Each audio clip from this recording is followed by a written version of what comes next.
Good morning दोस्तों, स्वागत है आपका आज के मुख्य समाचारों में। जी हाँ दोस्तों, आपको यहाँ पर देखने को मिलेंगी सुबह से लेकर शाम तक की तमाम बड़ी खबरें, मुख्य समाचार, ब्रेकिंग न्यूज़ अपडेट्स के रूप में।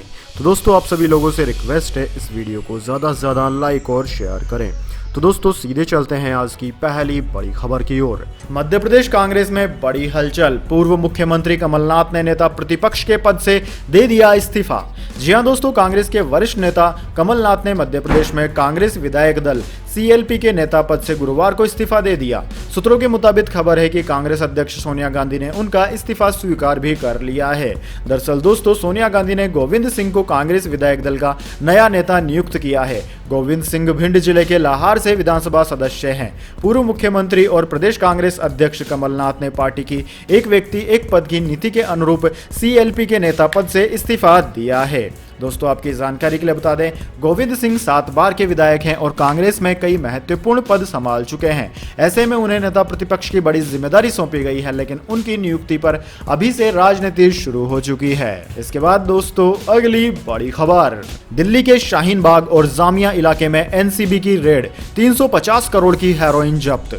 जी हां दोस्तों, नारकोटिक्स कंट्रोल ब्यूरो यानी कि एनसीबी को एक बड़ी कामयाबी हाथ लगी है। एनसीबी ने ड्रग तस्कर के एक बड़े सिंडिकेट का पर्दाफाश किया है, जिसमें अफगान, पाकिस्तान और भारतीय मूल के लोग शामिल हैं। दरअसल दोस्तों, ये एक इंडो अफगान सिंडिकेट है। नारकोटिक्स कंट्रोल ब्यूरो ने करीब 350 करोड़ रुपए की ड्रग्स बरामद की है। डीडीजी ज्ञानेश्वर सिंह ने बताया कि एक सीक्रेट ऑपरेशन पर काम करते हुए दिल्ली के शाहीन बाग और जामिया इलाके में रेड डालकर एक घर से 50 किलो हेरोइन और 47 किलो संदिग्ध नारकोटिक्स बरामद किया गया है। साथ ही 10 लाख रुपए कैश और नोट गिनने की मशीन बरामद की गई है।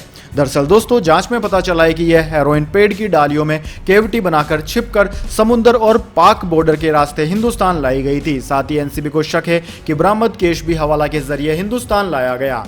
डीडीजी ऑपरेशन संजय कुमार और ज्ञानेश्वर सिंह ने बताया कि हिंदुस्तान में इस इंटरनेशनल सिंडिकेट के तार दिल्ली, पंजाब, हरियाणा और उत्तर प्रदेश के अलग अलग शहरों से जुड़े हैं। दोस्तों, बरामद की गई ड्रग्स की खेप को जूट के बैग में अलग अलग मात्राओं में रखा गया था। इसके बाद दोस्तों अगली बड़ी खबर, योगी सरकार के आदेश को मुस्लिम धर्म गुरुओं ने माना, सड़कों पर नहीं होगी अलविदा जुम्मा की नमाज। जी हां दोस्तों, दशकों से चली आ रही परंपरा को योगी सरकार के आदेश पर तोड़ते हुए मुस्लिम धर्म गुरुओं ने जनता से अपने नजदीकी मस्जिदों में नमाज पढ़ने की अपील की है। मुस्लिम धर्म गुरुओं ने अपने कौम के लोगों से कहा कि वे सड़कों पर जुम्मा और अलविदा की नमाज न पढ़ें।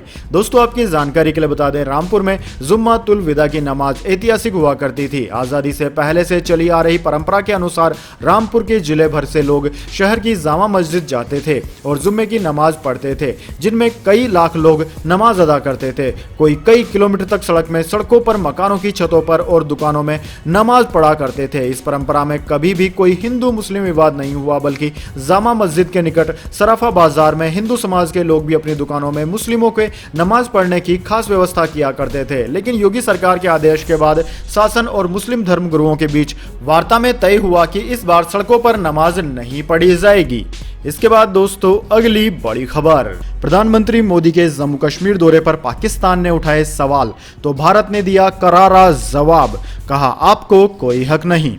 जी हां दोस्तों, पाकिस्तान ने पिछले दिनों प्रधानमंत्री नरेंद्र मोदी की जम्मू कश्मीर दौरे और चिनाब नदी पर रतले और क्यूआर पन बिजली परियोजनाओं के निर्माण के लिए आधारशिला रखने पर आपत्ति जताई। अब भारत सरकार ने इस पर प्रतिक्रिया दी है। विदेश मंत्रालय के प्रवक्ता अरिंदम बागची ने गुरुवार को कहा कि प्रधानमंत्री मोदी के जम्मू कश्मीर दौरे पर टिप्पणी करने के लिए पाकिस्तान के पास कोई हक नहीं है।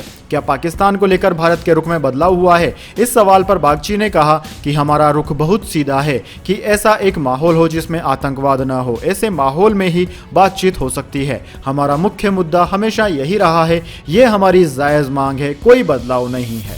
इसके बाद दोस्तों अगली बड़ी खबर, कांग्रेस को दिए लीडरशिप के फार्मूले में न राहुल गांधी थे न प्रियंका गांधी वाड्रा, प्रशांत किशोर ने कहा।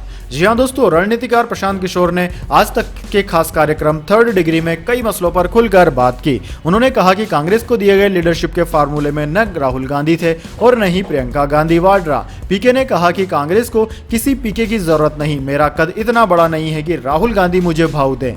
थर्ड डिग्री के कार्यक्रम में प्रशांत किशोर ने कहा कि मुझे कांग्रेस को जो बताना था वो बता दिया।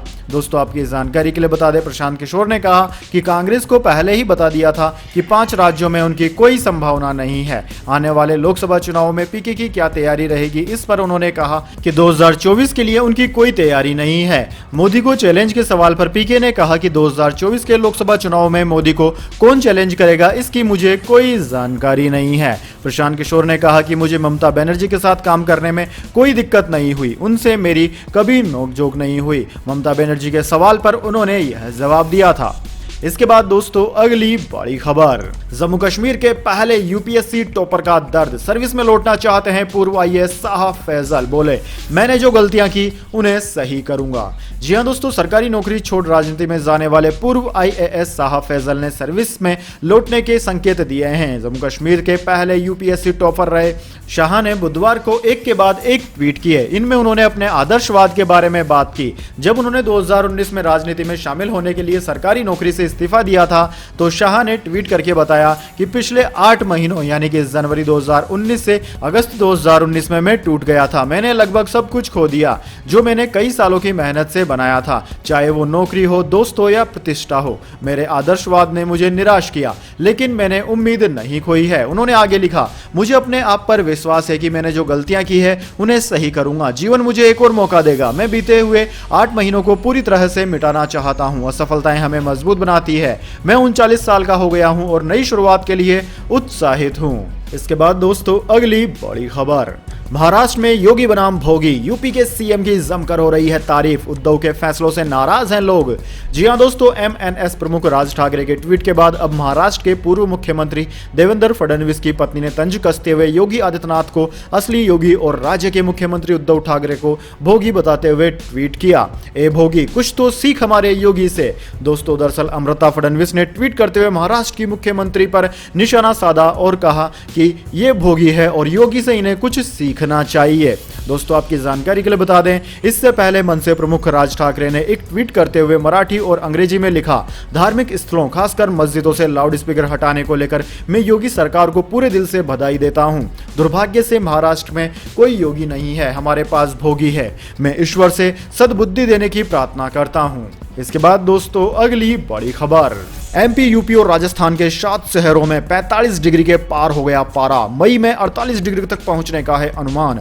जी हां दोस्तों, आपने बिल्कुल सही सुना। देश के करीब 70% हिस्से में भीषण गर्मी का कहर जारी है। इसकी चपेट में देश की करीब 80% आबादी है।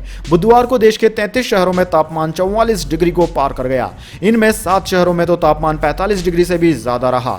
दोस्तों मौसम विभाग का अनुमान है कि राजस्थान, पंजाब, हरियाणा, दिल्ली, उत्तर प्रदेश, मध्य प्रदेश, महाराष्ट्र, गुजरात, बिहार, झारखंड में अप्रैल के 3 दिनों में तापमान लगातार बढ़ने वाला है। आने वाले 2 दिन यानी कि 29 और 30 अप्रैल को भयंकर लू चलेगी। 1 मई रविवार को संभवतः गर्मी का पीक रहेगा। रविवार को इन राज्यों के कई इलाकों में तापमान 47 से 48 डिग्री सेल्सियस तक दर्ज किया जा सकता है। इसके बाद दोस्तों अगली बड़ी खबर, अयोध्या में दंगा फैलाने की साजिश, धार्मिक स्थलों पर आपत्तिजनक पर्चे और मांस फेंकने का मामला, 7 हुए गिरफ्तार। जी हां दोस्तों, यूपी के अयोध्या के धर्म स्थलों पर आपत्तिजनक पर्चे और मांस फेंकने का चौंकाने वाला खुलासा हुआ है। आरोपियों ने शहर में दंगा फैलाने की साजिश रची थी। ये सभी आरोपी दिल्ली के जहांगीरपुरी में हुई बुलडोजर कार्रवाई से नाराज थे। पुलिस ने 7 लोगों को गिरफ्तार किया। इस वारदात का खुलासा सीसीटीवी फुटेज से हुआ है। पुलिस को गुमराह करने के लिए आरोपियों ने मुस्लिम टोपी लगाई थी। पूछताछ में पता चला है कि महेश कुमार मिश्रा इस साजिश का मास्टरमाइंड है। उसने अपने साथियों के साथ प्लानिंग की और फ्लैक्स छपवाए। एक अन्य आरोपी प्रत्युष श्रीवास्तव ने एक बुक स्टोर से कुरान की 2 किताबें भी खरीदी थी। अयोध्या पुलिस के अनुसार रात्रि शहर अयोध्या से मस्जिदों में आपत्तिजनक पोस्टर व वस्तु डालकर शहर में दंगा फैलाने की कोशिश करने वाले 7 अभियुक्तों को गिरफ्तार कर लिया गया। घटना में प्रयुक्त वाहन एवं मोबाइल को भी बरामद कर लिया गया है। इसके बाद दोस्तों अगली बड़ी खबर, ई स्कूटर में आग से एक और शख्स जिंदा जला, इलेक्ट्रिक व्हीकल इंडस्ट्री में मच गया हड़कंप। जी हां दोस्तों, भारत में पिछले 1 महीने में ई स्कूटरों में आग लगने के 7 से ज्यादा मामले सामने आए हैं। ऐसे में ई स्कूटरों की सुरक्षा को लेकर सवाल उठ रहे हैं। देश में कई स्टार्टअप ई स्कूटर के बाजार में अपने 2 व्हीलर बेच रहे हैं। दोस्तों आंध्र प्रदेश में 23 अप्रैल को इलेक्ट्रिक स्कूटर की बैटरी में धमाके के बाद फिर एक व्यक्ति की मौत हो गई। ई स्कूटरों में आग लगने की घटनाएं लगातार बढ़ रही है और ग्राहकों के मन में अब इन्हें लेकर शंकाएं पैदा होने लगी है। आग लगने की घटना सिर्फ एक कंपनी में नहीं बल्कि Ola, Okinawa, Boom Motors, Jitendra electric और प्योर कंपनियों के ई स्कूटरों में हो चुकी है। इसके चलते ओला और ओकिनोवा जैसी कंपनियों ने अपने ई स्कूटर को वापस भी मंगवाया है। वैसे दोस्तों, इलेक्ट्रिक स्कूटर्स के बारे में आपके क्या ख्याल हैं, कमेंट बॉक्स में जरूर बताएं। इसके बाद चलिए जान लेते हैं अगली बड़ी खबर। OnePlus 10R हुआ भारत में लॉन्च, सिर्फ 10 मिनट में चार्ज हो जाएगा मोबाइल फोन। जी हाँ दोस्तों, OnePlus ने भारतीय बाजार में अपना नया स्मार्टफोन OnePlus 10R लॉन्च कर दिया है। यह स्मार्टफोन दमदार कैमरा, प्रोसेसर और बैटरी के साथ आता है। दरअसल दोस्तों, कंपनी इस फोन को पहले ही चीनी बाजार में OnePlus AC के नाम से लॉन्च कर चुकी है। इस फोन में आपको 50 MP का मेन लेंस मिलेगा। OnePlus का latest phone MediaTek Dimensity 8100 MX processor के साथ आता है। इसमें 12 GB तक रैम और 256 GB तक स्टोरेज के ऑप्शन मिलते हैं। दोस्तों, हैंडसेट की मेन हाईलाइट इसकी बैटरी है। डिवाइस में 4500 mAh की बैटरी दी गई है, जो कि 150 वोल्ट की चार्जिंग सपोर्ट के साथ आती है। दोस्तों, यह बैटरी मात्र 10 मिनट में फुल चार्ज हो जाती है। दोस्तों, OnePlus ने अपने लेटेस्ट फोन को 2 कॉन्फ़िगरेशंस में लॉन्च किया है। एक है 8GB प्लस 128 GB वेरिएंट, दूसरा है 12GB प्लस 256 GB वेरिएंट। पहले वाले फोन की कीमत है 40,000 रुपए, जबकि दूसरे वाले वेरिएंट की कीमत है 43,000 रुपए भारत में। दोस्तों, OnePlus का 10R यह phone 5G, 4G, LED, Wi-Fi, Bluetooth, GPS और USB Type-C पोर्ट के साथ आता है।